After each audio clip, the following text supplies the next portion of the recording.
104.7 FM. My name is Chisom Chinedu. It feels really good to be back on radio. And of course, I'm not alone in the studio. My defender, Franklin Ebuka, is here as well. Ebuka, good morning. Did you miss me? Good morning. Like I told you that, you went for workshop, went for training. In fact, you trained everything to the point that you even trained your fingerprint. That we couldn't even access your biometric this very morning. So I don't know what actually happened. Maybe you can explain later. Tony, I think we should ask her to put it down in writing. 2 pages. Okay. I think that's what we're going to do. Gentlemen, it's been long I wrote anything in 2 pages, and I'll try. I can explain, I promise you. We are not alone in the studio. The Ogadagidi, one of us, Sumo, Tony Olisa. No, what did I just say? Chief Dr. Tony Olisa Mbeki is in the building. Good morning, Doctor. Yeah, welcome. It's good to have you, Chisom Chinedu. Thank you so much, because just like Franklin was actually saying, that your fingerprint cannot be accessed by any of the doors here, because for you to get entry into any of these places, because you have a lot of them, use biometric. That's the technology we're talking about. So this morning, biometric could not be accepted, and it was rejected. So it took the effort of another staff to get you in. It tells you a lot. It tells you a lot. No, it didn't have to take the effort of another staff. I had to do it over and over and over again. Like the system already forgot me. Why? Like I told you in Igbo language, now if you chala, okay. All right, thank God that we are here. We must first and foremost start by appreciating the God Almighty. Definitely. And then we saw how the Polity had always been, and then we also appreciate our people, the good people of Southeast, and then the Anambra and Onitsha. We are back. I know many of you don't want to miss this program a bit, because down the town, I hear some records, anytime you're not here, if you go to different WhatsApp groups, Facebook, and people will be talking about it. That tells you the importance of this very program. So we are happy that everyone is listening, and it's good to be here as well. All right. So talking about Oka, I think, okay, let me begin from Friday. What happened on Friday? Because, of course, we know that campaign in the public places, has already started in Anambra State ahead of the November 8th Anambra gubernatorial election. On Friday, we saw that Labour Party candidate, Chief George Moghalu, he unveiled his running mate at the Labour Party house in Udoka Housing Estate. Of course, his running mate is a woman, so he did unveil in there. Now, over the weekend, I discovered that a couple of candidates are already, they're already beginning their engagement with local governments, going for their tour. Some persons were being hosted for homecoming and what have you not. For the APC, I discovered that they had activity at Henry and somewhere in Wakatu. Then for APGA, I discovered that signposts are already been erected. I saw one around Udoka Housing Estate. I saw one around Savoy this very morning, and a couple of other places. So that tells you that political activities are actually picking up ahead of the gubernatorial election. And then something happened again over the weekend, coming from the Anambra State government, and personally, it's connected to me because of the kind of concern I have had over the years. Over the years, we have not been able to access UBEC phone in Anambra State. In fact, since 2022, 23, 24, we haven't accessed that. I know that the way you access this very phone is that you have to pay your own counterpart forwarding to be able to access it. And over the weekend, we got to know that the Anambra State Governor, Professor Charles Soludo, he has approved the release of 6.154 billion as counterpart funding for the Universal Basic Education, that's the UBE program for the years 2022, 2023, and 2024. So what that simply means is that government is going to unlock about 18.46 billion, which is going to be deployed for a wide range of basic education intervention projects across primary and secondary schools in Anambra State. So that's a huge one. If we have about 18 billion that's going to be deployed in schools across the state, of course, is going to have a significant impact in infrastructure and other things. And we say kudos. I know that for a long, under the past government, we kept hammering that government cannot continue to say that it loves education when it cannot pay counterpart funding to access UBEC fund. UBEC fund is meant to help primary education and then, in fact, basic education. And that money is just there for you to access. All you just need to do is to pay your own counterpart funding, and you can get like double of what you have paid. So we say kudos to the government of Anambra State.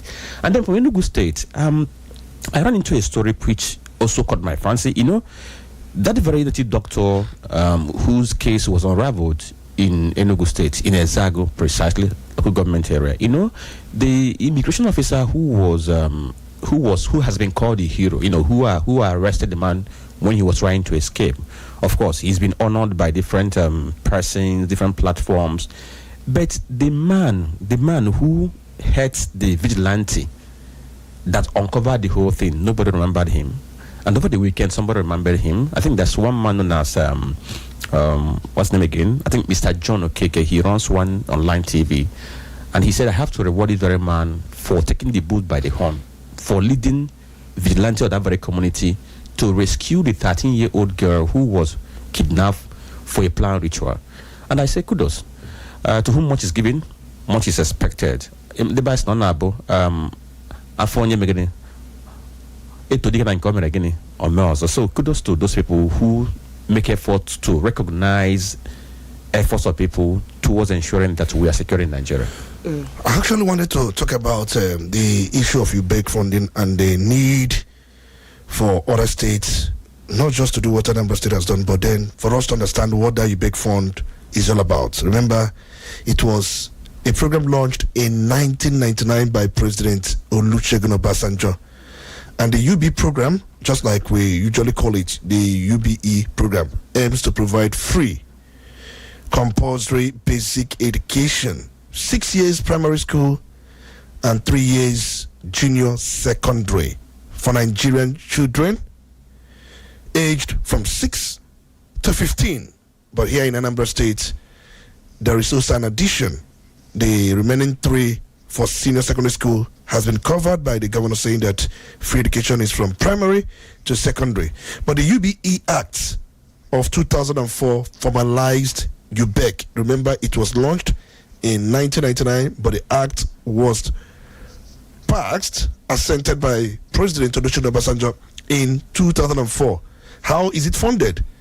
2%, which it started with, but later 3% of Nigeria's consolidated revenue fund, requiring states to provide 50% counterpart funding to access the grant.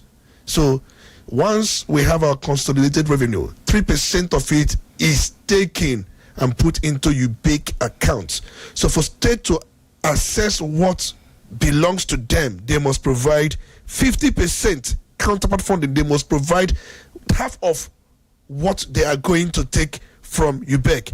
And then Anambra Proactive Funding contracts with many states, failing to claim over 135 billion in UBEC fund by 2024. Many states have not provided this 50% to access this fund.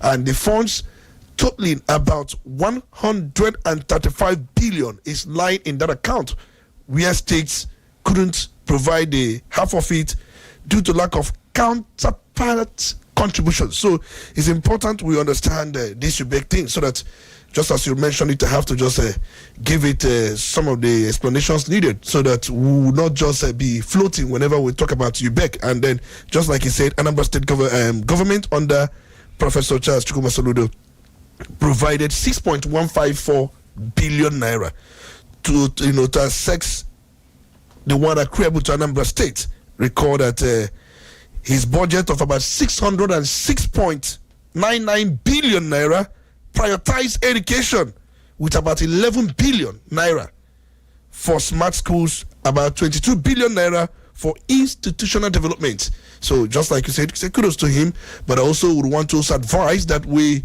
build more secondary and primary schools in urban areas, especially around the oases, because we have a sprawling population. People are coming up of age from time to time.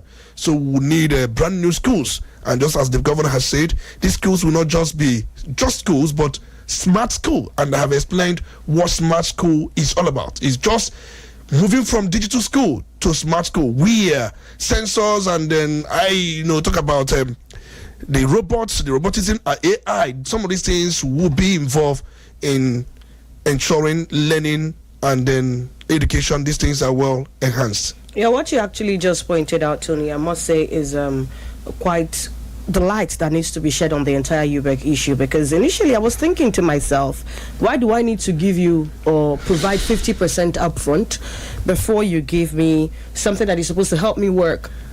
And I was trying to find out, I really need you to explain that part, because a lot of persons would be thinking in that line. I think what that means is this, just like we know how these things are done.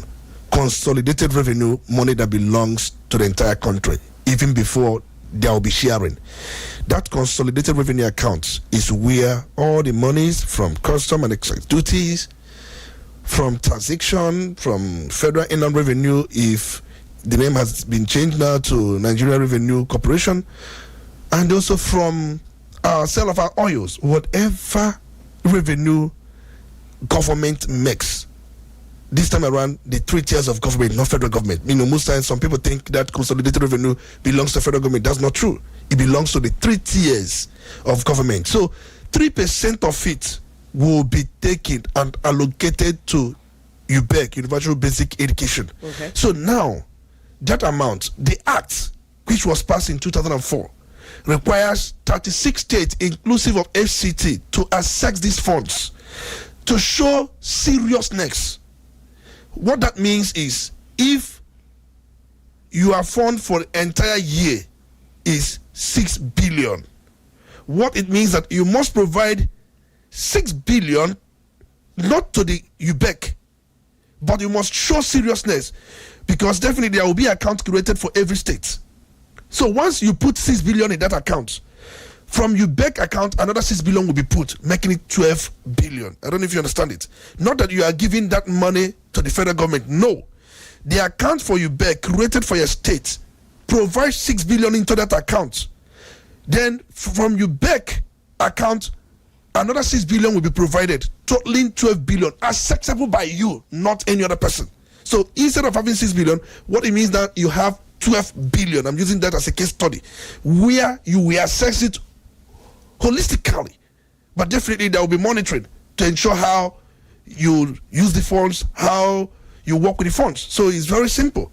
So what that means that some states, in their own UBEC account, they couldn't provide what is expected for them to get what they should get. So it's so in most of the universal and then United Nations development projects, sometimes you'll be required to bring in something to show that you really need this, because everything free, with the way, whenever you get something free, you may not take it so serious. So that is why you have to use that money you are going to provide into the account, which you are going to access exclusively, whereby you provide that account, the fund into the account to unlock the one UBEC has for you. Okay. From there, we are going to move on to look at what the front pages of the papers have on them.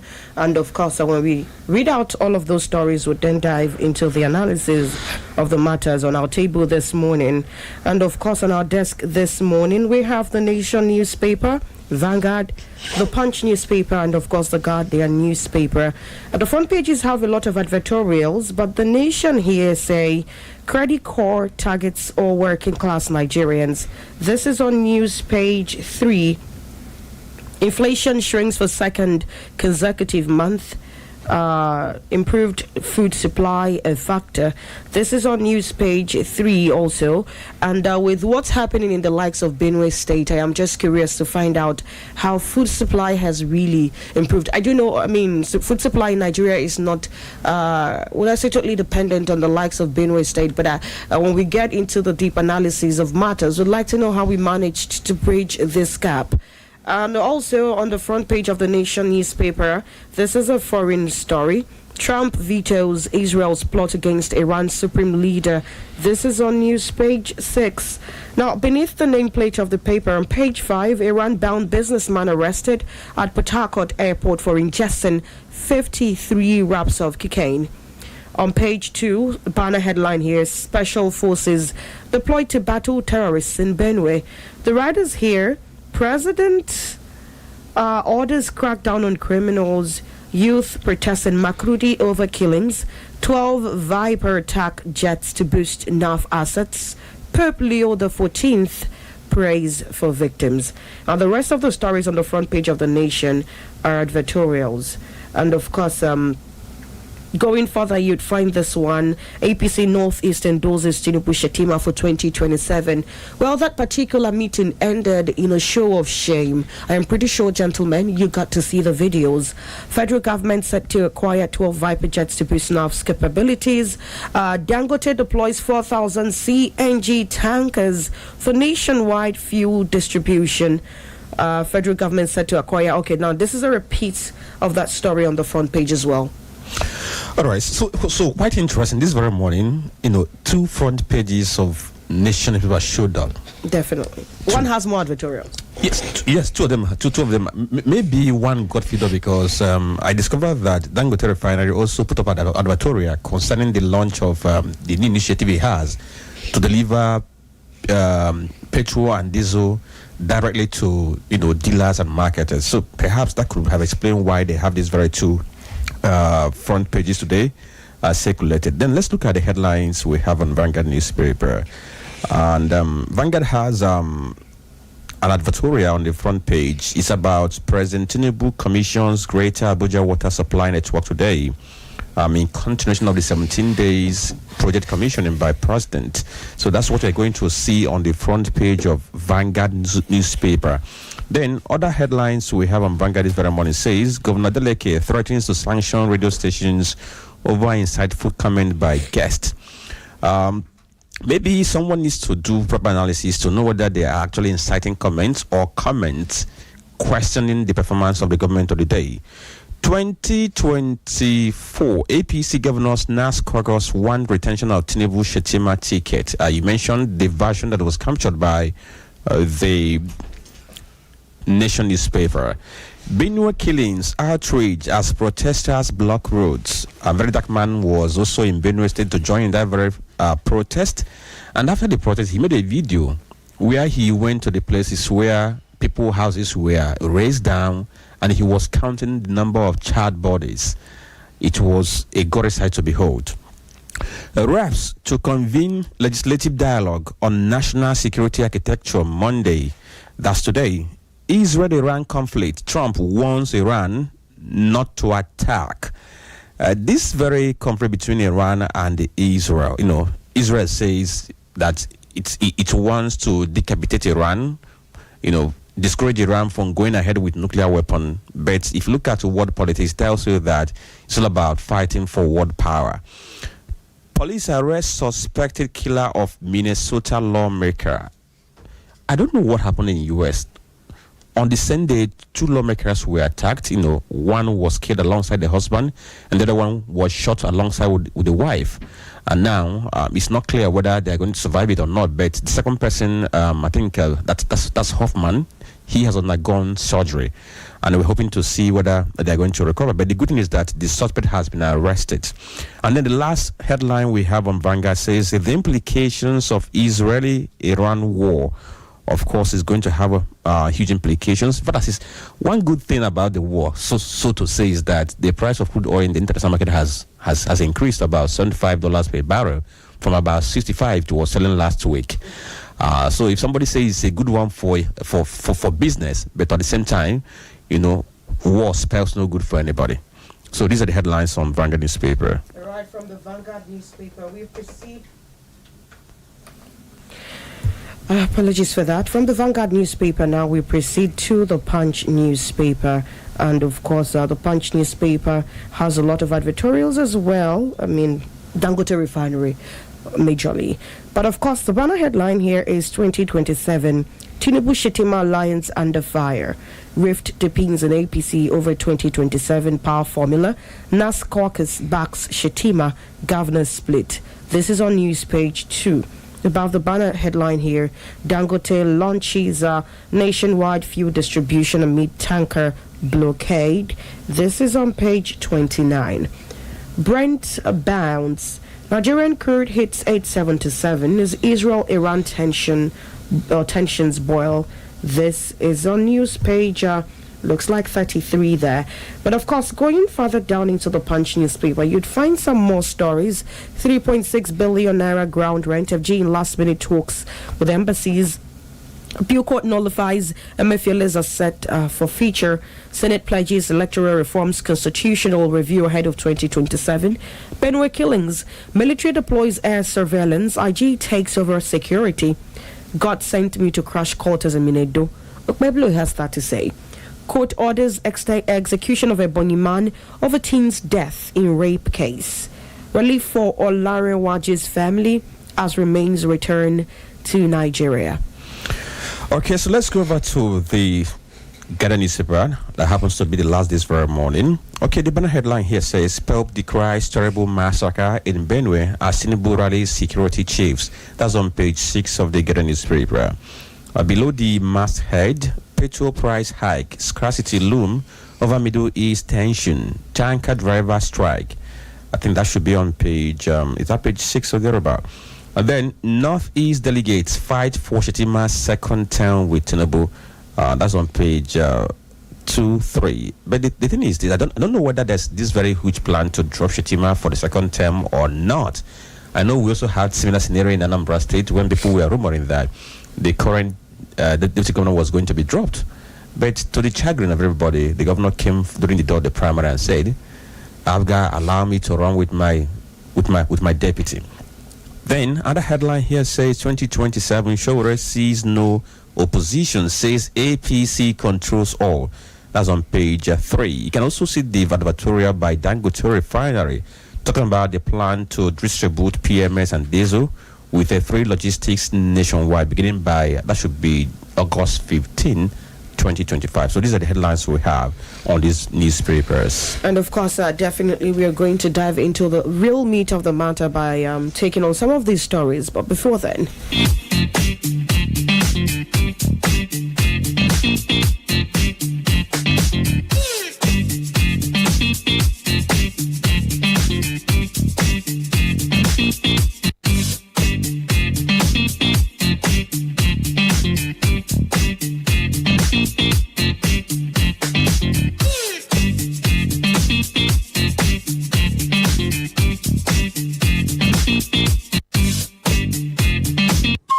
Udala Radio, 104.7 FM. Seriously authentic. Udala Radio, 104.7 FM. Seriously authentic. Udala Radio, 104.7 FM. Seriously authentic.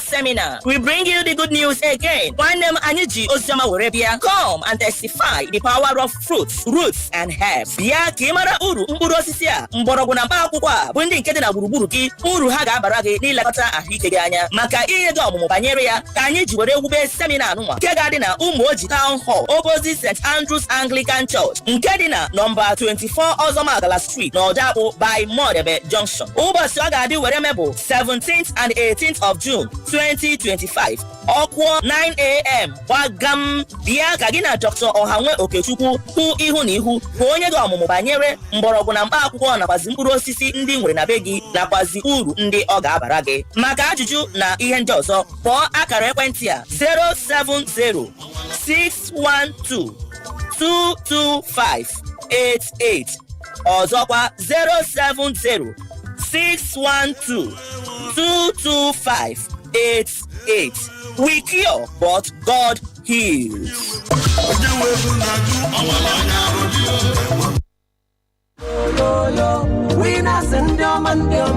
Good news and welcome to Winners Global Estate, Heaven in Ogwashuku, Aniocha local government area, Asaba, Delta State. Home sweet home. Ladies and gentlemen, mamas and papas, Winners Global Estate is here with a special promo package for real winners. Don't miss out in this laudable promo 2025, Heaven on Earth. Buy, build, live, work, and enjoy. Unlock your dream home of reality. Winners Global Estate is selling fast. 3.5 million, 50 by 100 100. No more 7 million. Promo price. For booking and more information, please call 081 64 40 4098 or 080 37 44 3787. Winners Global Estate. Your security is assured.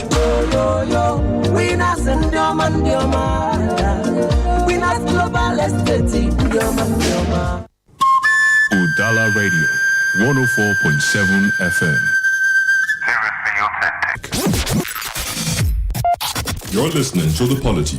Get involved now.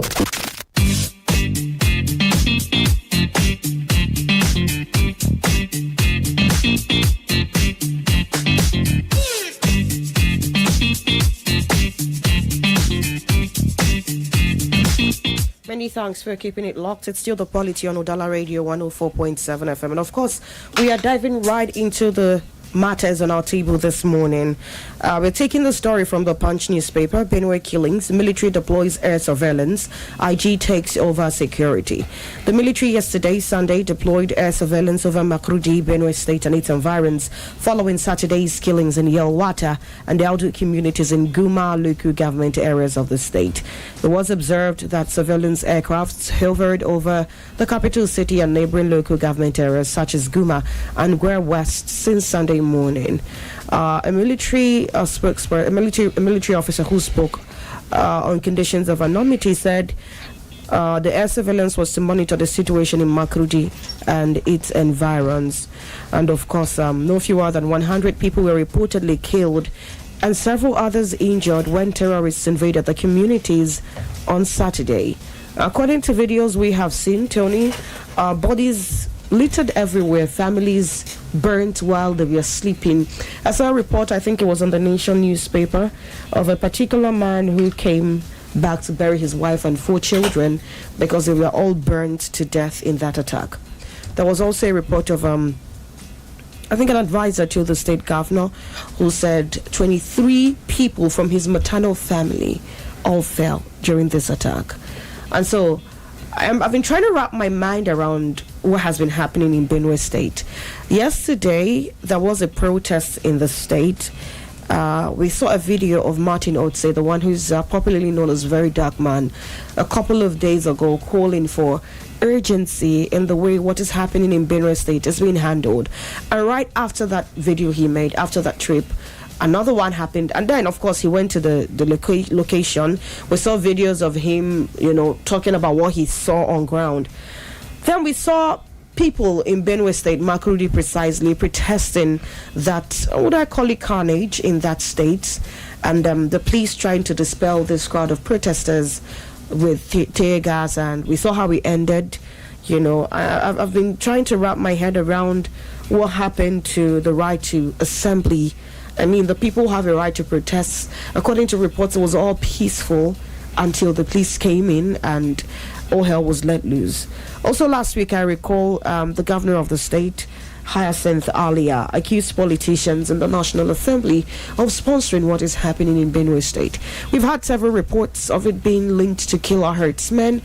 From what I saw on the news also, a place, an internally displaced person's camp was also attacked, from what one of the victims said about where his family was taking refuge, and then they were also attacked and all of that. And so let's start with understanding, for starters, what happened in Benue on Saturday. Why has it been happening? We've been counting the bodies day in, day out, in their numbers. 56 here, 48 there, over 100 on Saturday. What happened in Benue State? What happened in Benue State on Saturday, also exceeding Sunday, is just one of the attacks we've had in places like Benue. Remember, there was a time we extensively spoke about the one that happened in Plateau State, but the one that happened in Benue, in Yelwata, Guma local government area, which started late Friday, June 13, and then early Saturday, June 14. In fact, this attack also extended into the very early hours of June 15. So when you asked why the attack, And recall, just like I've always done on this very program, I try to give historical facts about some of these developments.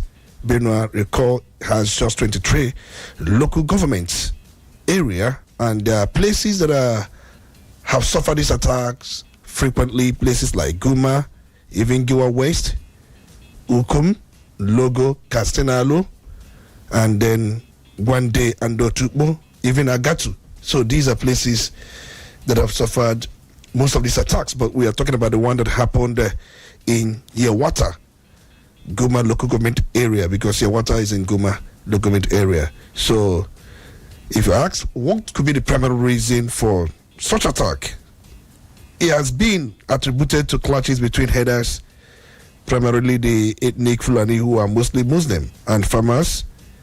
And that's just, if you trace this attack from this period down to decades back, you understand the history behind it. We've been told there has been this competition over land and water resources, issue of cattle destroying crops and cattle being roasted by the natives, and then issue of ethnic and then religious undertone. Why there has been this thought that after the jihad of 1804, Benue was not conquered, and that's why you come to Benue State, you will not see any emirates. And then there had been this attempt, according to some people, for the Fulani to conquer that area and possibly to put it under its emirates, but just as they did in Kwara State and some other places. But the point remains that why are these attacks reoccurring at this point?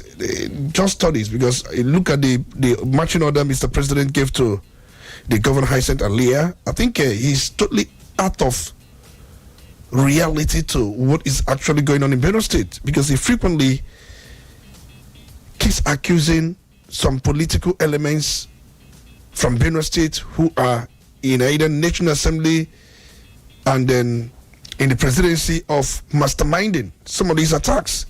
For me, that is a pointer to someone who is totally out of reality.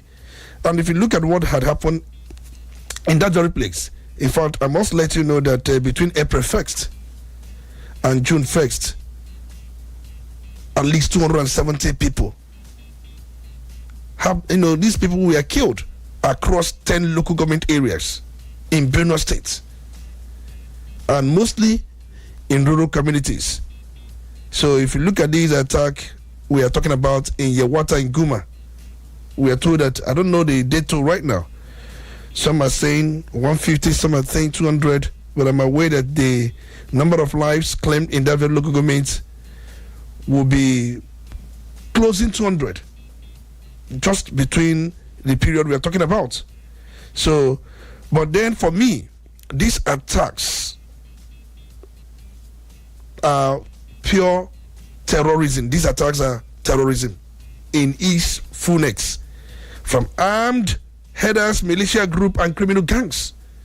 Recall, there was a time we discussed something similar to this in Niger State, and we did extensive analysis about what happened, and then how the governor of Niger State rose to the occasion, and some statements he made, which we also critique the one that didn't even go well with the social well-being of the people, that if you have these dreadlocks, that will be treated like a bandit. So, but the point remains that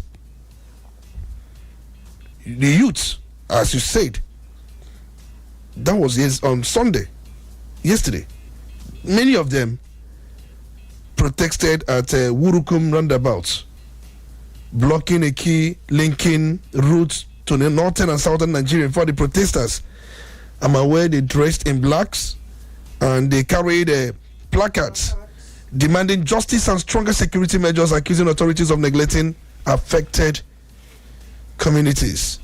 But you rightly pointed out that police dispersed the crowd with tear gas after protesters refused to let the deputy governor address them, because the deputy governor had wanted to address them, but the youth said he wouldn't. And at that point, police came in to disperse them. But Governor Alia, after condemning the attacks, he described them as usual, unprovoked, and beyond simple farmer-header clashes. In fact, he alleged a directed and calibrated plan involving terrorism, which for him it is what is going on in Benue State. According to him, he said that the security intelligence at his disposal suggested political sponsorship, but then he pointed to unnamed politicians and National Assembly members as instigators. But just like I said earlier on, the president has responded, and then he directed the security chiefs to restore peace in Benue State as usual. But then I'm looking at this to be unnecessary circle. We are here today without any pragmatic steps taken to ensure that something that happened in Yellow Water, in Guma, did not repeat itself again. We have seen it before and we are still seeing it, and the same rhetorics. If you keep doing the same thing expecting different results, the answer is you are not going to get any results. Tony, what does it take to declare a state of emergency in a state? Because, a lot of persons have been wondering why in a political, would I call it, light crisis in River State, we had a state of emergency. But with the carnage that has been unleashed on Benue State for months now, it's been bodies upon bodies. Almost every week or two, we count them in tens, in hundreds. And we are still having the military directive, the hovering of military aircraft. What we did take to declare an actual state of emergency in Benue State and have Benue overtaken by military men. The one Mr. President did in River State, we are condemning. We are still condemning. So if you are pushing for state of emergency in Benue State, it depends on the context you're looking at it. Are you talking about state of emergency where the governor will be removed? Because no, that's not the kind of state of emergency. That's why I said, what would it take for Benue to be overtaken by security officials? I've said it here. We are doing the same thing. If you have local government police, state police, do you think this will be happening? But that's far-fetched. That's on the secondary. Right now, that hasn't been implemented. And we are counting the bodies. What do we do in the immediate?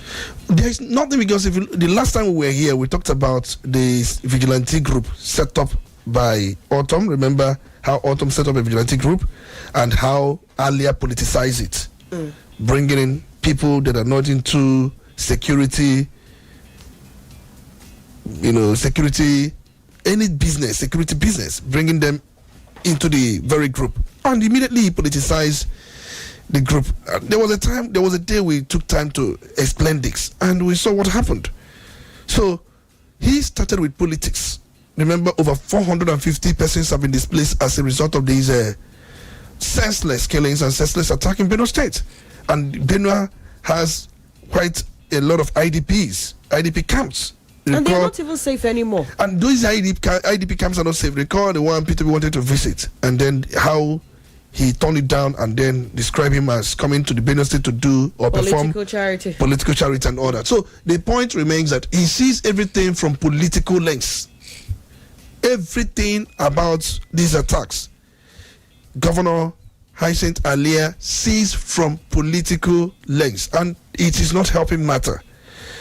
The local vigilante at his disposal, he needs to strengthen it and remove politicization of anything, because it means that the local vigilantes are not working. There are about 10 local governments that are prone to these attacks, which I have mentioned. Why don't you reinforce these vigilantes? Let them live in the rural communities. Let them be the vigilante expected from the people. Because one thing, if you look at this recent attack, you know how this attack happened. The militia or the Fulani militants, they coordinated this attack, and they confused the security operatives. They feel that we are there, because as they launched that attack in Guma and in Yewata, which is in Guma, immediately they launched it at different places at the same time. So we are talking of a more like, you call them a militia, they have their numbers. Yeah, that's what I'm saying. How do these people move in their numbers and security operatives do not sense the truth is, the problem? They have the number, the numerical strength, more than the vigilante groups. And now, when they come in, because they are the one attacking now, so the security operatives the vigilantes, they are in defense. You know, when somebody is attacking and you are trying to defend, it means that you have to work with the person's intelligence and also up your game to be able to curtail them. So in this case, it was something that these militants or these terrorists, you know, safely orchestrated in an organized way.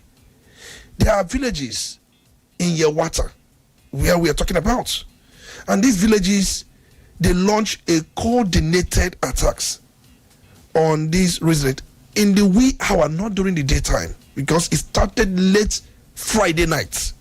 And most times these vigilante operatives, I don't know if they work very well or effectively at night. So immediately they launched here. Few of them that were alerted by such attack rushed to that place. As they were rushing to that place, they have launched another one at this place, and as they were undecided the one to go for, they have launched another one. So that was the question I asked you earlier. I asked you, I said, I asked you about the state of emergency, I do not mean the type of state of emergency where we have a sole administrator in River State. I mean the kind of emergency, I'd say again, where you have military bases established in every nook and cranny of Benue State. You pointed out yourself that they had few security officials. And the big question is, what is happening in Benue? Keke Sekuyatoni na Odaron Ambelede. What happened in Benue from Friday to Saturday? Odaron Ambelede. It has been happening over and over in the past few months. Like I said, every week or two, we count the bodies. If it's not in Ngwe, it's in Safe, you get the point. And so the question is, by now, it should have been a Ikem Kocha. We would have expected that the Benue State government, the Nigerian government, would have Kenkucha, have security officials in their numbers on ground waiting for these. I think we have some military formations in Benue State. We have the 72nd or 72 Special Forces Battalion in Makodi. I'm aware. And this is a special force unit of the Nigerian Army stationed in Makodi. And we also have the Nigerian Air Force Tactical Air Command also in Makodi, and it maintains a tactical air command in Makodi. And then we also have Nigerian Army School of Military Engineering also in Makodi. So you can understand that they have these military formations in Makodi. But you ask, have they been responsive to these attacks? This is a very big question. Proactive, not reactive. And then if you look around, it can also interest you that you have these personnel, and then they also have, thank God, in fact, most Benue people that are into Air Force. And the governor I sent earlier, he hasn't taken any proactive security measure apart from whipping these sentiments and this whipping political sentiment and appealing to pity. A leader should be a leader. For me, he hasn't shown any strong intent to contend this. I think, look at what Muftwang did. Muftwang was just weeping, complaining, and we said, no, that's not what you should be doing. And possibly, I understand his background as a reverend father, who may not have been trained to manage armed conflict. So he has felt in that rectitude, honestly, because if he reinforces the internal or the vigilante or the security vigilante, he has already removed politics. Stop seeing things from political lens. Station them in some of these communities, bring in more men, and ensure that they are well armed in line with the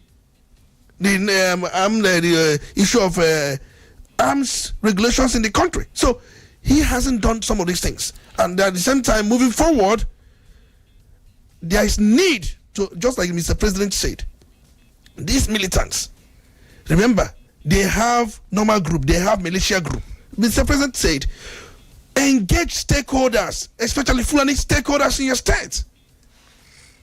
Okay, so Tony, let me come in here, because you mentioned something that had been in my mind. Because if you talk about the security apparatus we have in Nigeria, you can find a good number of many people in that security apparatus, whether at top level or not at top level. Now, but let's begin with the basis, because from what we know now, When the story about the latest attack in Benue State came out, we heard that about 100 were killed. In fact, if you read Vanguard report 200. But from what the governor, the address the governor gave yesterday at the government, he said 59 people were killed. Let's assume that you want to be conservative and want to use that 59 as the figure. That attack on Saturday came less than, I think that was less than 48 hours after another attack in that same Benue State. This time around, I think that was around Muswenen, and about 25 people were killed. I'm just trying to make reference to the recent one because Benue has been a killing field for quite a while. When killings were going on in Plateau, killings were going on in Benue State, and we keep on, raising the alarm. In fact, that was last week too. We talked about people who were moving from Obansoka, going back to Makurdi, how they were kidnapped on their way to Makurdi, and what have you. So we have had litany of attacks and killings in this very state. And I can remember that the last huge one that happened, Mr. President gave a marching order. And last week we were told that the head of security agencies in Nigeria have relocated to Benue State. Now, I don't know where they were when this thing happened. And now the president has given another order saying, implement what you have been told. Okay, he said, implement what you have been told to implement. Then for the governor, go ahead, have discussion and what have you not. Have security meeting and let's see how it's going to happen. I saw a video of the governor of Benue State this very morning. I don't know whether he was the one who sanctioned for the video to be released, where he was in a call with the president, giving him update about what happened in that very state. It's been, if you go on X now, you're going to see that very video, and that video is not getting good review. People are saying the way he was talking in that very video wasn't showing as somebody who has any clue on how to handle this very incident. Now, last time we spoke about this, I talked about the issue of conspiracy of silence. Is there this conspiracy of silence to see this governor? Let's see how you are going to handle this. Let's see whether you're going to be overwhelmed or not. Go to Benue State. Politically, they said it's divided because APC is the governing party in that very state. But there are some persons who are on the side of the governor, some are on the side of the SSG, George Akume. George Akume is from Benue State, and he holds a good position in this very government, which ordinarily he could have wielded his influence to get military might in that very state, but nothing has happened. So that same question of, is there conspiracy of silence? Let's see if this man who is the governor, who wants to do this from head, let's see whether he's going to be overwhelmed by the incident going on there. That's number one. Then number two, this issue going on in Benue State, it's no hard time we call it a name, define it and address it, because what is going on there, from every indication now, it appears like this is like a quest for land grab. A cleansing.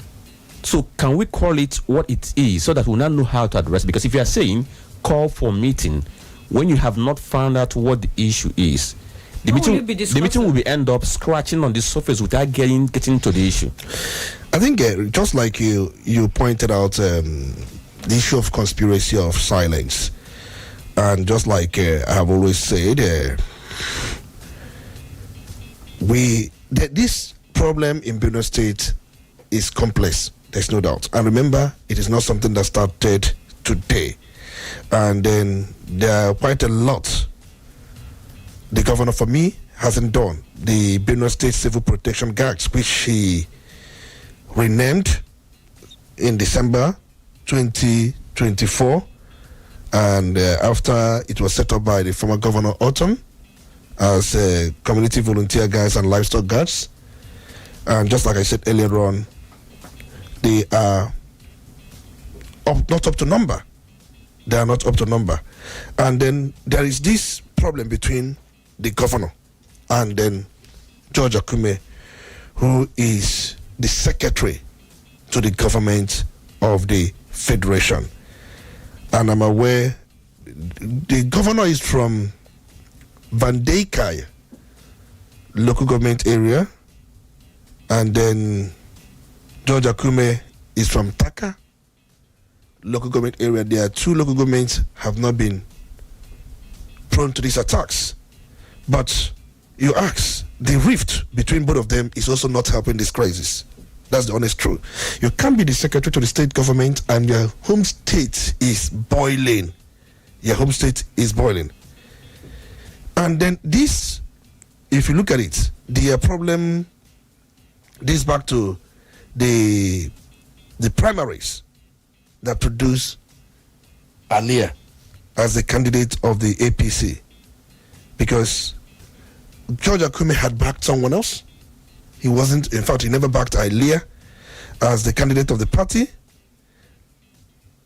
And then Alia, you know how through populism gained traction and then became the candidate. And it was something the party felt it was right to do to ensure that PDP does not win that very state, because the party was so much concerned about stopping PDP from winning that very state.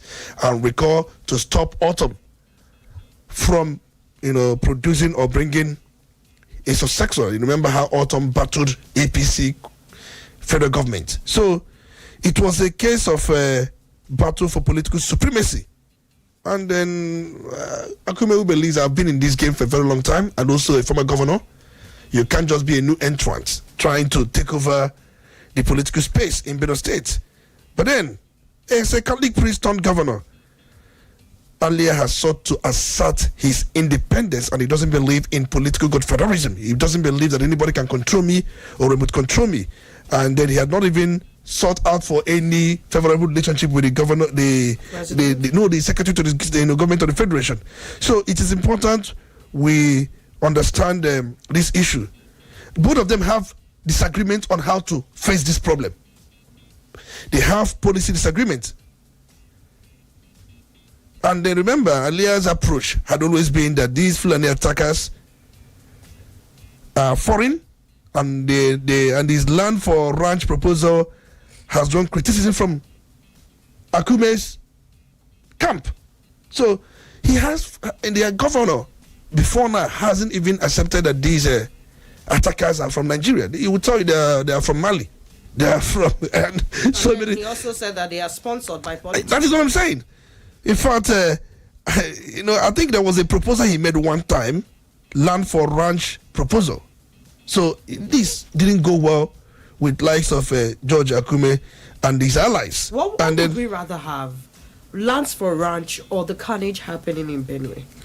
I'm just telling you that these two men, they are two leaders. And if you look at it, for you to be the secretary to the government of the federation is a very big office. And one has been expecting that there would be some sort of intervention because of him. Exactly. So, remember, whenever Alia makes statements that this is sponsored, and if you look at those who are in National Assembly, they are most of the representatives or senators from Benue State who are in National Assembly. They are supporting Akume.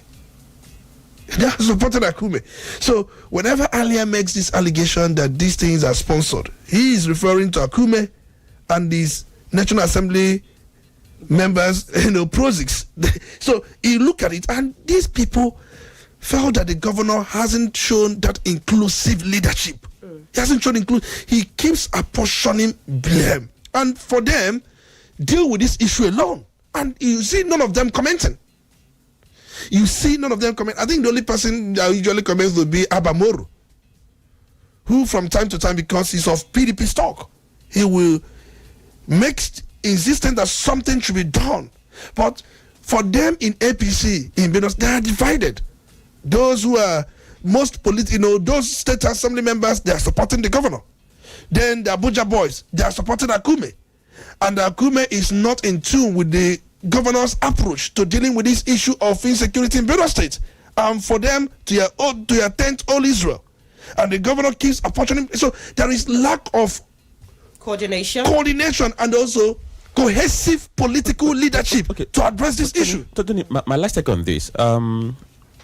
This Benue thing, because the man in question have mentioned, and George Akume, he's from Tiv ethnic group in that very state. And people who have been killed in droves, they're mostly Tivs. Even the governor is also a TV man. Exactly. Now, I want to understand why it's been difficult for us to reign on this very security in Benue State. You know why? When former president was in power, I'm talking about President Muhammadu Buhari, herdsmen were having a field day, and people were saying it was because Mr. President then is from Fulani, he's from Fulani stock. That's why his kinsmen were having a field day. And now we have a president who is not of Fulani stock or of the Hausa stock, and the same killing spree is still here in Nigeria. So what is the issue? What are we not getting right? Is it that we have not summoned that political will to take the bulls by the horn, or that perhaps there is a gap we are not closing? There is lack of political will, there's no doubt.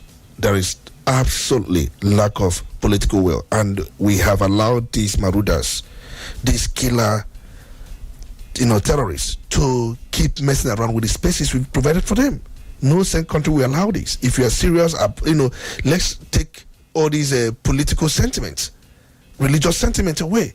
We know how to deal with these people. We know the solution. We know where they do come from. Who says there is no intelligence about their movement and all that? These things, even the arms they use, who provided for them?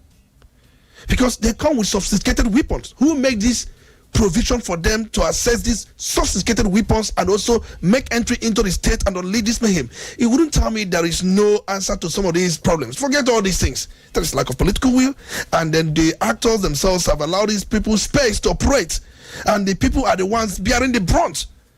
They are the ones. People are the ones suffering because the leaders are more interested in their political leanings and the political equations. So the point remains that there is absolute lack of political will. And just like you pointed out earlier on, when these people were doing this under Muhammad Buhari, there was this thought that being of the same stock with them, and that's why they were doing what they were doing. But now, what would you say?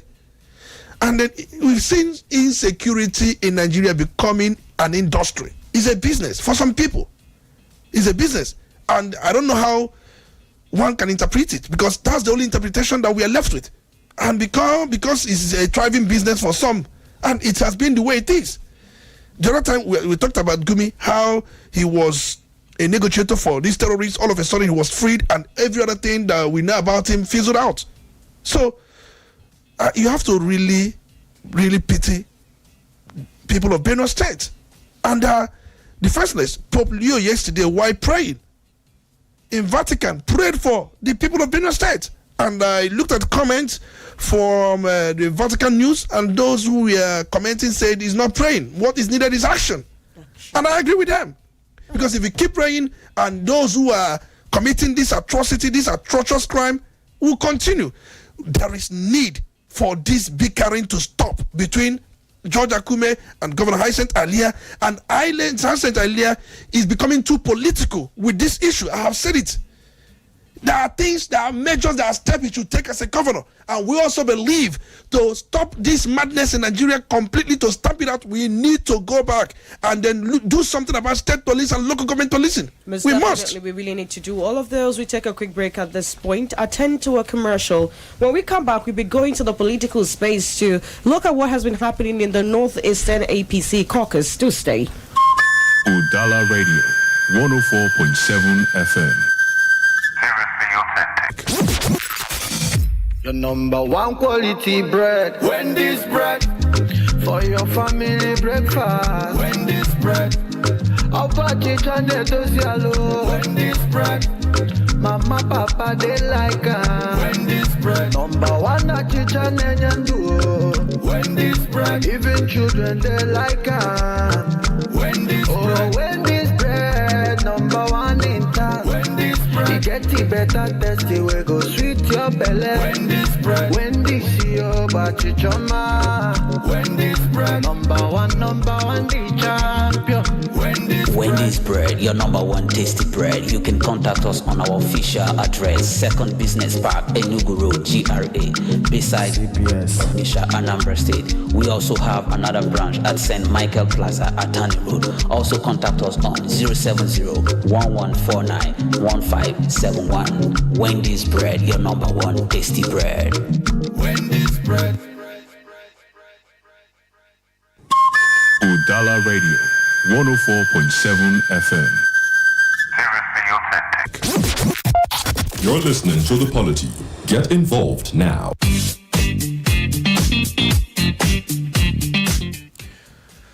All All right, okay, so thank you for staying tuned to the radio 104.7 FM. You're listening to the Polity, and we are sitting together here. So let's quickly go to the next issue this very morning. It's all about the war between Iran, or you can say the conflict between Iran and Israel. And this thing began since Friday.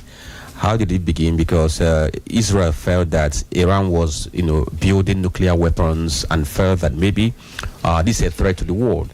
And Israel decided to strike. But take note that before Israel struck, U.S. had already, began to pull their diplomats in the embassy, sensing that something was going to happen. And Iran struck and killed most of the commanders of Iran who were involved in the production of that nuclear weapon.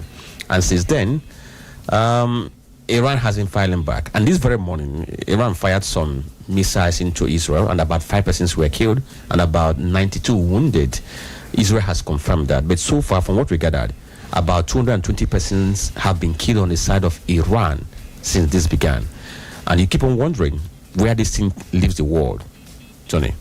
For me, I will tell you that I'm in total support of what Israel is doing. And there are people who may not support that. But then Nigerian government has condemned that attack by Israel on Iran, saying that it defiles the Iranian sovereignty. But then how can you explain it when somebody is building something you consider as existential threat? Many people don't understand the war between Israel and Iran. The fact remains that there was a time, both of them were on the same accord. Many don't even know that. That was before 1979 revolution. And recall that revolution changed quite a lot. And US and Iran were allies. Many don't even know that.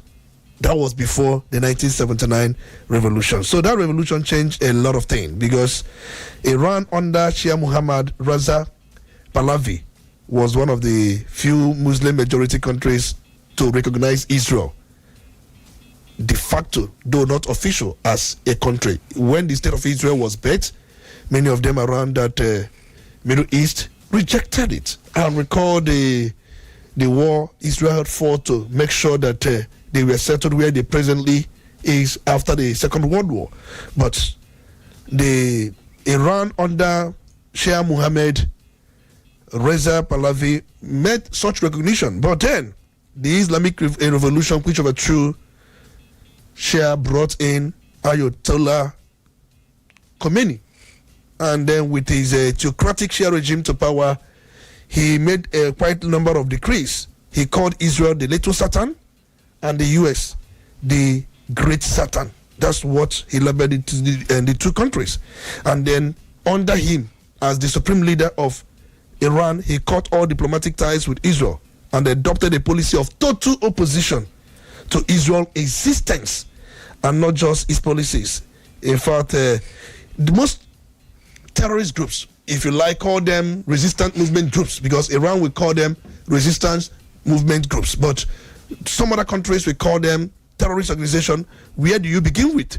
Many of them, even this Hamas war Israel is fighting, is instigated by Iran. Even the Hezbollah, backed by Iran. You talk about so many of these very groups. In fact, Iran is behind the unrest in Middle East. And they have one plan to wipe out Israel. And this nuclear program they are developing, Israel knows that it is just for them.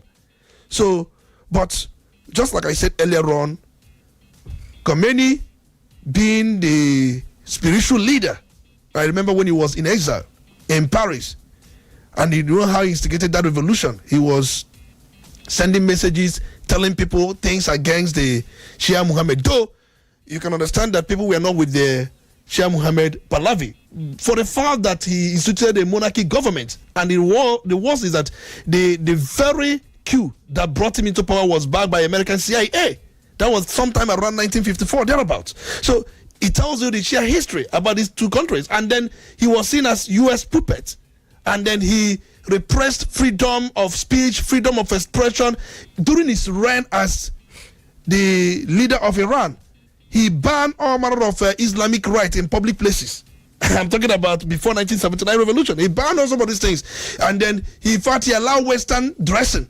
And then he put for westernization. In fact, he nearly westernized Iran until that revolution of 1979, which brought back quite a lot, and then where they declared Iran to be Islamic Republic of Iran. But the point I'm trying to make is this: when somebody is fighting for anything he described as existential threat, the whole problem Israel is having is caused by Iran in one way or the other, and they're also fighting for regional supremacy in that Middle East. Right. So you can understand what Israel says that its target is to cause regime change in Iran, and you can see how precise their attacks had always been. In fact, most leaders, the military commanders, many of them have been eliminated. They are interested in the nuclear, stockpile, and also their oil field, some of these things. And someone was saying that Russia will come in defense of. No, Russia has a good diplomatic relationship with Israel. It also has a good diplomatic relationship with Iran.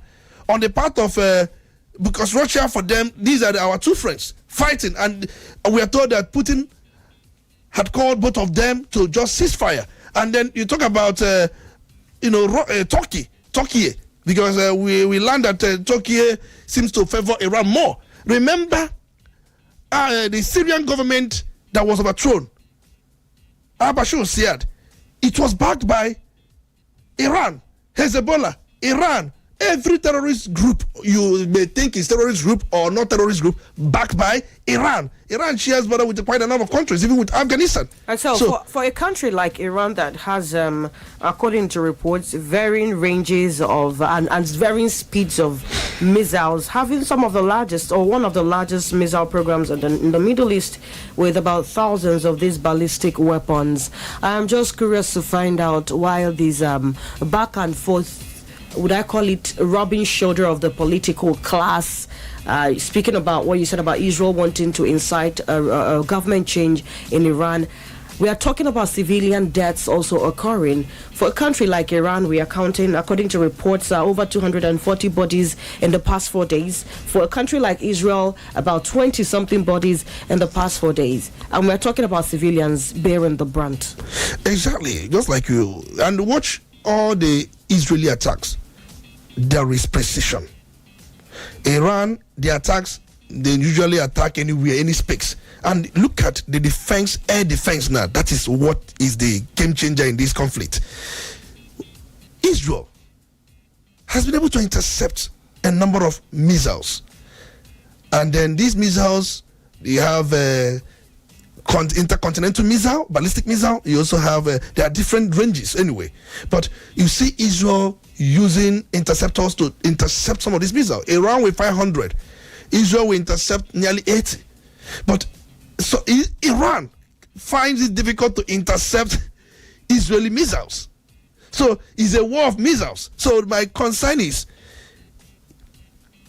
Iran has been something that Israel would want, because whatever problem they have had is caused by Iran. Iran has been at their neck. In fact, both their nuclear ambition is just against Israel. They in fact supporting Hezbollah, Hamas, and so many of them. It tells you a lot. They don't see, they call it a criminal, tyrannical, Zionist government in Israel. They want, in fact, left for them, they will eliminate Israel. So if you know your enemy, I listened to I read what Femi Fadekayode was writing, calling Israel all manner of name, because you've not been faced with enemies around you. And then it's only a tree that we hear it will be cut down and still remain there. So it's simply self-preservation on the part of Israel. They are just trying to fight for their own existence. All right. Somebody who has declared proxy war on you. Or you think all this Hamas war, Hezbollah war, that Israel keeps fighting from, you think they're fighting those people? Iran arms these people with ammunition, training, intelligence, everything. They have been, but this time around, Israel felt, let's stop all this proxy war. Let's face the monster itself. And the monster is Iran. And that's what they've done. Let's come back to Nigeria, Franklin. Okay, so talking about Nigeria, that should be about what happened in in northeast Nigeria, where APC had a stakeholders meeting in northeast, and talking about northeast, likes of Gombe, Borno State, it came for that very meeting. And at that very meeting, it was meant to be a place where they are going to, reassess how far they have come, and at the same time endorse the presidency of Bola Ahmed Tinubu, likewise that of his running mate, or rather his vice, Kashim Shettima. But something happened at that very meeting. Some persons came to address the congregation, so to say, or people who have gathered for that very event. So in the course of making their presentation, they failed to recognize a joint ticket of Tinubu and Shettima, and that led to quarrel, to the point that I even saw a man who was being attacked with a chair. And the issue is, why would you be plotting for a change of the ticket because what they feel that that's a plot to change the ticket in 2027 so that it will not be Tinubu Shettima ticket. So that's what actually brought about that very quarrel. And that tells you how politicians are already plotting for 2027, whereas we haven't even finished the first tenure of the present government. So people are not saying that this is an indication of a possible implosion within the APC fold. But first, do you in any way anticipate or imagine that there could be a change in the APC ticket by 2027? That is not going to be Tinubu Shettima ticket. If it is not Tinubu Shettima ticket, who do you think it will be? Some have said it's going to be Tinubu Rufai. Sorry, the National Security Advisor. I'm talking about Ribadu. People have said that it's going to be Tinubu Ribadu, that there is need, and Tinubu is considering handing over power to Ribadu. He can still hand over power to him even when he doesn't make him his vice. People should understand that. And those who are instigating this, I don't know the reason why they're doing this. And trust me, Tinubu is a political strategist. Whatever happened, he will settle it amicably. And recall how this thing played out. One, it was a omission, which meaning was read into it. The endorsement so far had been on the part of the president. In fact, the one the APC did was they endorsed Mr. President. They did not even add the vice president. And all the endorsements he has got has always been for him. But being in the northeast where the vice president is from, they found that this is the home of the vice president. And then the stakeholders, APC stakeholders, have gathered for this endorsement. And you must also add that of the vice president. But it was not what was part of the plan. Part of the plan was to issue endorsement to Mr. President as it had been done in some other regions, not adding the vice president. But meaning they felt that no, there was this plot. And then those who are the harbinger of this theory that Ribadu may be co-opted in as the running mate had their day. But the truth remains that you asked, do I see the possibility of Mr. President changing the ticket? I don't see that. I don't see, because if he does it, it's going to divide the party. And you will see him doing that. In fact, when many thought that he would have picked his running mate from any other part of the northern region, he chose Shettima. Nobody pushed him to choose Shettima. On his own volition, he chose Shettima. So I don't see anything happening out of this, but it was a show of shame for APC yesterday in the northeast. Pure show of shame. It tells you that they are just there for their political interest, to serve their political interest. So I don't see this turning out to be any problem for Mr. President. He may not, and he is not going to change his ticket, and the party for me is just intact because he's their leader. But what happened yesterday is a pure shame. 2027 is still a far cry. Very far. And so we keep our fingers crossed and see what happens in the coming days. But it's, of course, time for you to join the conversation. It's still the Polity on Udala Radio 104.7 FM. And you can put a call across to 0803-221-6973 or 0803-827-6694. Please be as objective as possible. Turn down the volume on your radio set. Go straight to the point, frankly. And don't forget that on Facebook, we are Udala Radio 104.7 FM. You can as well go there, drop your comments. At the right time, we get to acknowledge your comments. Most definitely. You have 2 minutes. Let's hear you. Hello, good morning. Good morning. Good morning. Mr. Mbeki. You're welcome. It's good to have you. And good morning, Franklin and Chisom. Good morning. This is the voice of Honorable Ignatius Okoye from our ancient kingdom. You have 2 minutes. But I'm calling from there now.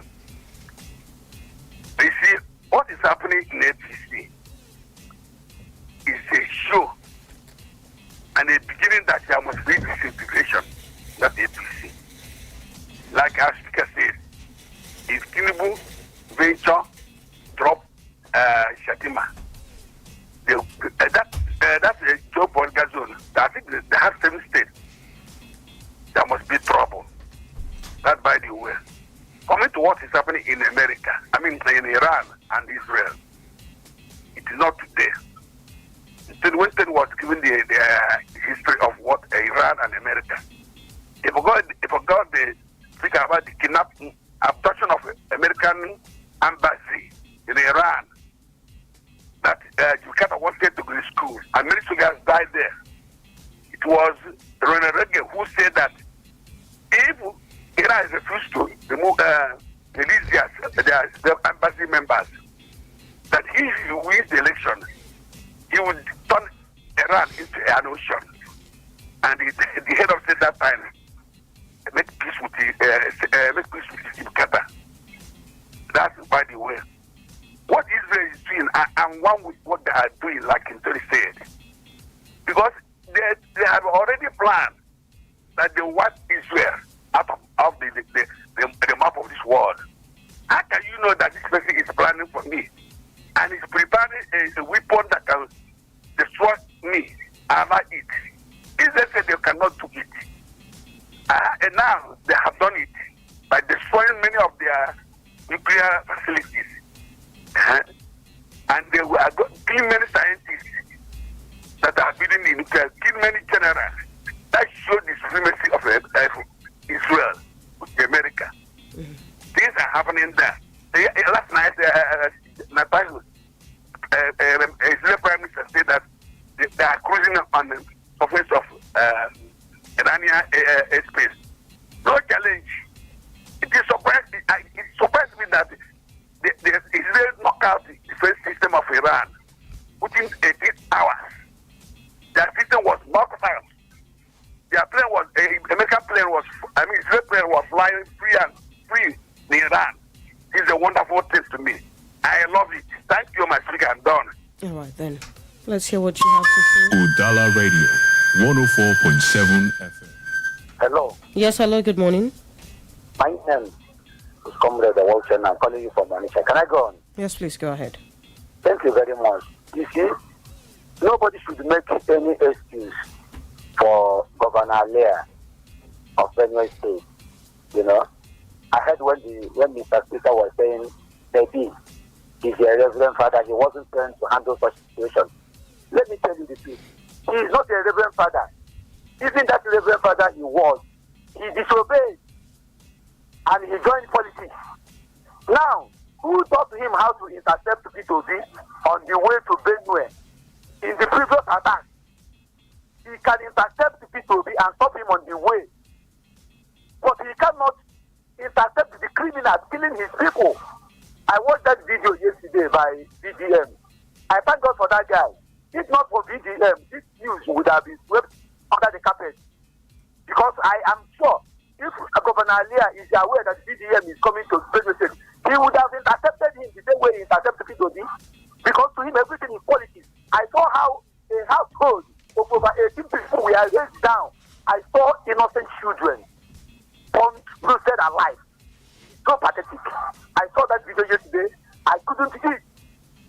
This is a state where you have somebody parading himself as a governor. He cannot protect the people he's supposed to be representing. You know, in other countries, children are being paid in dollars for them to live. In Nigeria, children are being roasted, are being murdered. And we are talking about all these things here. So I am disappointed in that man that parades himself as a governor. He's so shameless that by now he should have resigned. If not for VDM, this news wouldn't have gotten to us. Because he can do everything to suppress the media. Because he wants to protect the interests of APC, battered image of APC. It is so shameful in a country like Nigeria, in 21st being killed in their ancestral home. And we're talking about politics, useless politics that doesn't put anything on table. It is so shameful. He can arrange people, he can arrange the boys to come and stage his solidarity rally for him and the Governor Tinubu, but he cannot intercept those who are killing his people on daily basis. He's talking about politics. He's quick to intercept anybody who wants to come to the state, but he cannot intercept the criminals killing his people. It's so shameful. Good morning. Good morning. All right, let's hear what you have to say. Remember to keep it within 2 minutes. Marker, straight to the point. Good morning. Hello. Yes, good morning. Good morning. You're welcome. It's good to have you. Simon Wangu speaking from Mozovo. You're welcome. That Benue governor, idea, Reverend Father, betrayed God. Why did he enter politics? Let him leave politics for politicians. Simon Wangu is still saying he is not a good governor.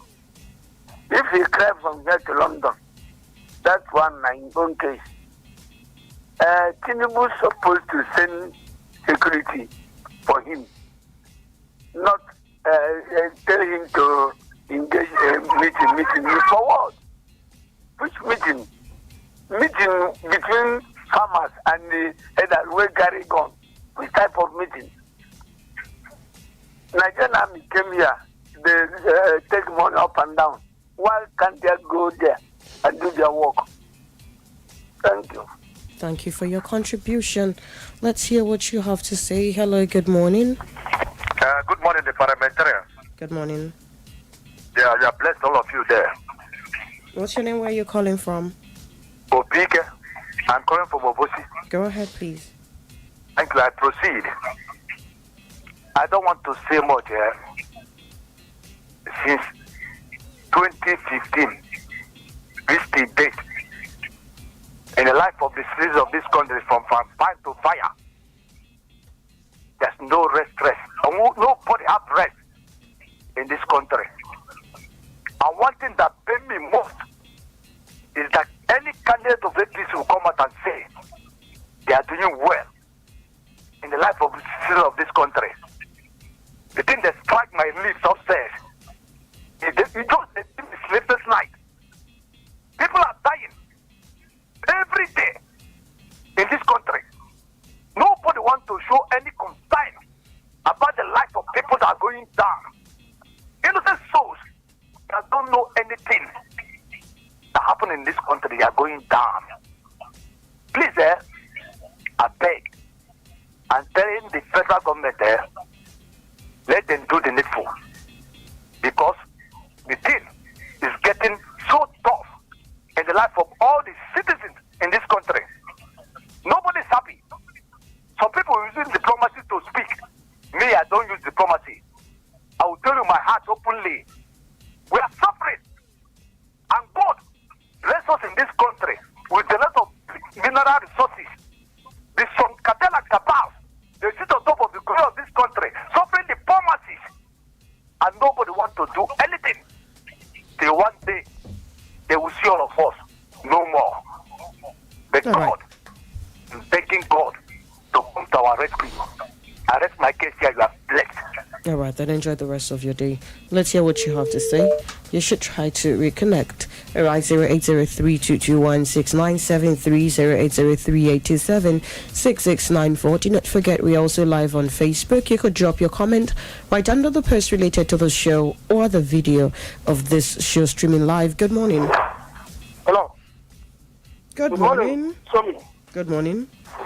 Franklin and Chisom, good morning to you. Good morning. Antonio Olisa Mbeki, good morning to you as well. You're welcome. It's good to have you.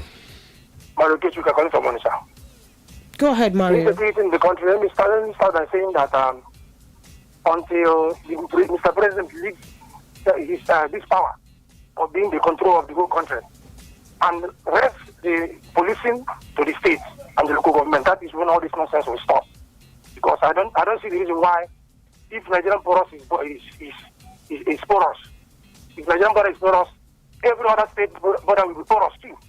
Leave the security for the state governor to do. That is a simple answer to it. Then on the side of issue of Iran, Mr. Speaker, I totally disagree with you.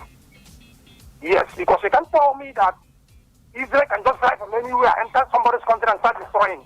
How many countries fight North Korea when they were designing their own? Forget about all this. This thing these people are doing are trying to design. United States of America have it. Russia have it. Germany have it. But they will tell you they don't have it. But Mr. Speaker, once you attend to any knowledge, that knowledge is there already. If America doesn't have this nuclear weapon, they have the drawing there. If they want to bring it out today or tomorrow, they will bring it out. So do all these, some of these countries in Israel. They have this too. You understand? So Iran want to design their own. Even if they will design, they will neutralize and tell you that they don't have. They want to get to that military level with all these strong countries that the whole world are fearing. So that is what Israel, the United States of America, doesn't want these people to go to. So to me, they have every right. If America can have that kind of power, every other country like Nigeria can still have it. We are in a world of scientists and knowledge. You can't have your own and you deprive me from having my own. It's uncalled for. So Israel attacking Iran is uncalled for. Yes, they have right to equip their military, but even to that extent, because I know what they are trying to do. Just what the North Korea did. After producing and having that drawing, you will neutralize. Then other countries will be afraid of you because you're one of the power, one power. But they don't want them to get there. It is somehow, how will I put it, the marginalization. Thank you. All right then. Hello, good morning. Hello? Yes, good morning. Good morning. Good morning. My lady, good morning. Good morning. I'm so happy to hear your voice. Thank and you. you're nice and kicking. Yes, I am. God very bless well, you. I miss you so much. I thought that he got to send you that, and maybe he didn't ask him. Anyway, no, on him. Dalo. Good morning, house. Yeah, to the issue at hand. Good morning. Good morning, Olisa Mbeki, and my friend Franklin. Now, good morning. So the issue at hand, Benue State, I believe we must give it the seriousness it deserves. We form a habit, especially the political analysts, scientists, and experts, to browse over issues just like that, without going deeper to find out the history. What happened? Why did this start? We must remember Zakibiam, Obasanjo's period. We must remember they always had a war between the thieves and the Idomas of Benue State. We must remember that there were the foot soldiers during the war, that is infantry. Then, of course, we must remember that the Islam oligarchy didn't like them at all because they refused to be Islamized. So, that hate is still growing by the day. And they brought in the Yakorowas and all these people that we call bandits. How can you call trained people like that bandits? These are well-trained people that do guerrilla warfare, and then they have powerful firearms and all that. They come from Niger Republic, Chad, Mali, and they are well-trained. The firepower, I said that before. And they are well sponsored by people. Saudi Arabia gave us the details some time ago. People who sponsor them. And we still call them bandits. Why should we keep calling them bandits? They are not bandits, they are killers. Even the new Boko Haram. We must realize that this Boko Haram today was not what we had before. And call them the name that they are made of. Not them. And our military cannot and will not be, because I recall during President Jonathan, he brought in people from Israel, some fighters from Israel to help them. That was at the infant stage of Boko Haram. And now that we are at advanced stage, what are we doing? We need help. Nigerian military. When Buhari came, the first thing he did was to relocate military to Borno State. He used the result, and now that result has flopped. Now this one comes, President Tinubu. He wants us them to go to Benue State. What are they going to do there? When they don't have the firepower, they are not well trained. What do they want them to do there? God bless Nigeria. Have a blessed day. Have a blessed day too. Let's hear what you have to say. Hello, good morning. Hello, good morning. Yes, good morning. My speaker, good morning. You're welcome. It's good to have you. Chisom, you're welcome back. Thank you very much. Okay, this is Akamera. Go ahead, please. I'm calling from Fegi. Go ahead. I want to react to what is happening in Benue State.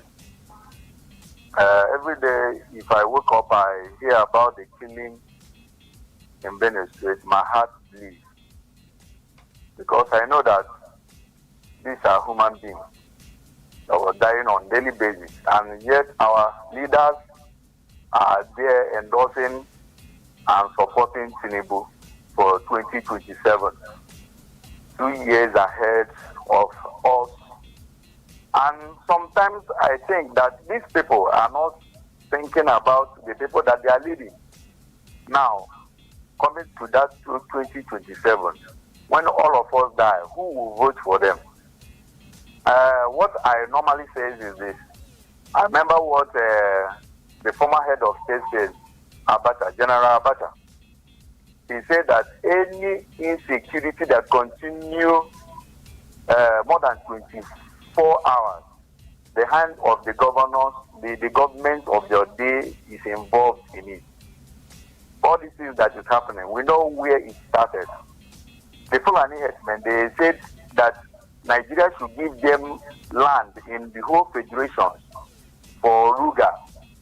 And when that thing failed to, come to pass, they started attacking. This is, for me, this is Islamization agenda. That is what they want to do. You know, when the former governor, the one that died, Obadiah, he said it that the one of the governor of the Northerners are the people supporting this terrorism. Immediately they invited the DSS, invited them, and this is the end of it. The man died. We didn't hear anything about it. Okay, come now. You see that see why Dan Jurma has told you that if we didn't defend ourselves, we all would die. And since then, nothing happened. See, all these things that is happening in Benue, it is well orchestrated. But we are looking. See, okay, look at the governor. Look at what the governor was saying. Political, this thing and others. Sometimes like this, I look at all these people that is leading us. I don't think they have anything doing, for them to rule us. Telling us the killing is why your people are dying. Okay, those who are protesting yesterday, do you see how they mobilize the military men to just disperse them? But you can't, fight the Fulani herdsmen, killing your people. I don't understand these leaders. Thank you. All right, then. Let's hear what you have to say. Hello, good morning. Are you there? Yes, good morning. Good morning, Otutuama. Franklin, good morning. Good morning. Chief Doctor Tim Tony Obuna, you're blessed. You're welcome. It's good to have you. Great Dim Ezra Pakego, hitting the airwaves from us tomorrow. Go ahead, please. Killings in Benue State and the utterance of Mr. President that they should liaise and discuss with the terrorists. That is what I want to speak on. It is unfortunate that our brothers in Benue State were massacred in cold blood. Yet, no president, no governor has owned it up or come up with any drastic measure against terrorists invading that territory. Absolutely unfortunate. It can only happen in this country, so-called country, where blood of innocent people are being shed unabatedly without anybody showing concern, particularly those in government. It's unfortunate. But suffice me to say here that the solution and the reason why it is happening is because of amalgamation. Nigeria allows itself to be put under one umbrella when we do not deserve that. And we are being urged to say we are one. Let us tell ourselves the truth. There is no way a baboon, a gorilla, lion, goat, sheep, and a hyena can live in a cage. And you say that they should be one. It is against God's order of creation. And that is what Nigeria is suffering from. The weight of this country is too humongous for one man to control.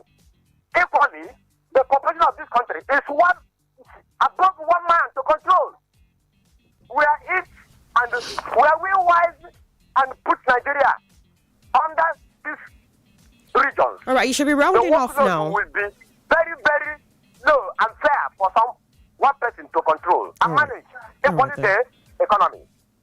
That is what Nigeria has failed to realize, particularly those in the hierarchy. Unless and until we go back to the drawing board as we were when we got independence from Britain, there is no way anybody thinking that Nigeria will progress is only hallucinating and having a daydream. Thank you all and good morning. Good morning. We quickly need to attend to a commercial. When we come back, we'll definitely head over to Facebook to see what you have to say. Remember to drop your comment right under the video streaming of this show streaming live or the post related to it. Udala Radio, 104.7 FM.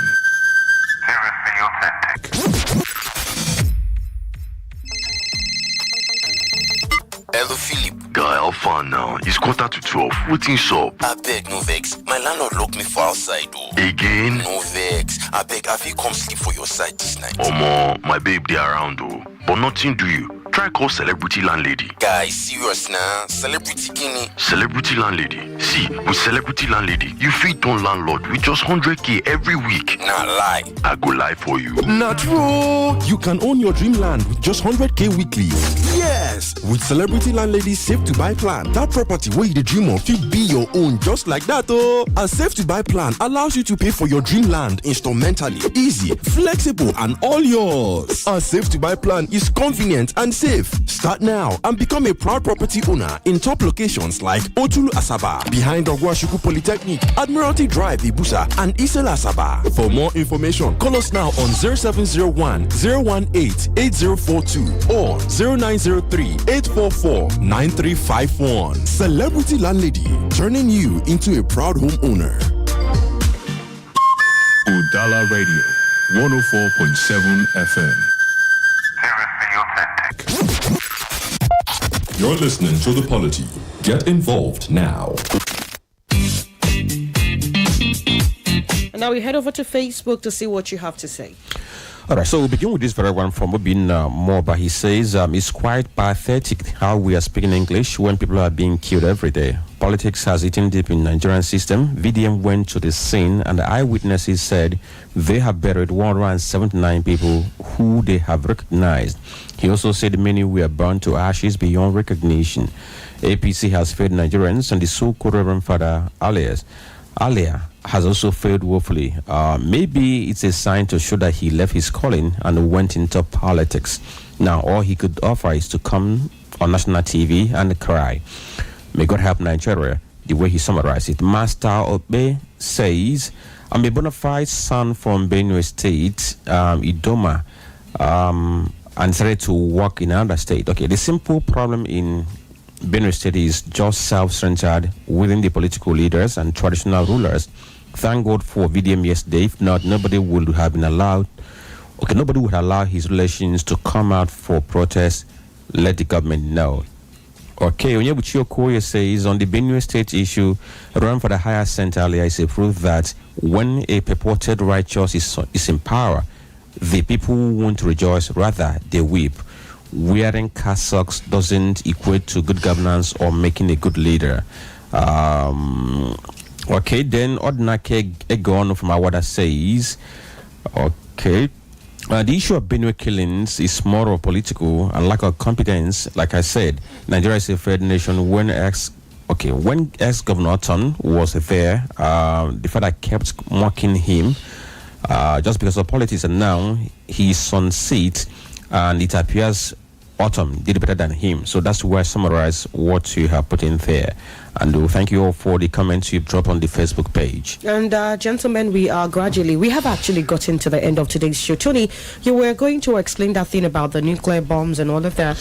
Yes, because one of our callers, I think Mario K, he made one comment that made me to laugh. Probably he does not understand what we call the nuclear non-proliferation treaty. It was signed amongst nations in 1968 and it took effect in 1970. Nuclear non-proliferation treaty, and Iran is a signatory. In fact, under this treaty, there is those who have not acquired it will not go into it. Those who have it already will dismantle it. And then for those who would also want to do anything with it, they will do it for civilian use.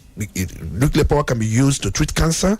It can be used for agricultural preservation. It can be used to generate electricity. And these are some of the things. But then the other part of it, the military part of it, it can wipe the entire city, entire state, entire country in a second. It tells you how potent it is. So if Iran is not disturbed the way it's been disturbed, Saudi Arabia has interest, Turkey has interest, Egypt has interest, and then some other countries, but they are being supervised under International Atomic Energy Agency. One thing Iran is doing is a signatory. South Korea is not a signatory.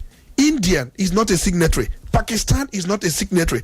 North Korea was once a signatory but withdrew in 2003. So you find out, and these people, they have been subjected under the intense vigilance of IEA, International Atomic Energy Agency. But Iran, they operate clandestinely.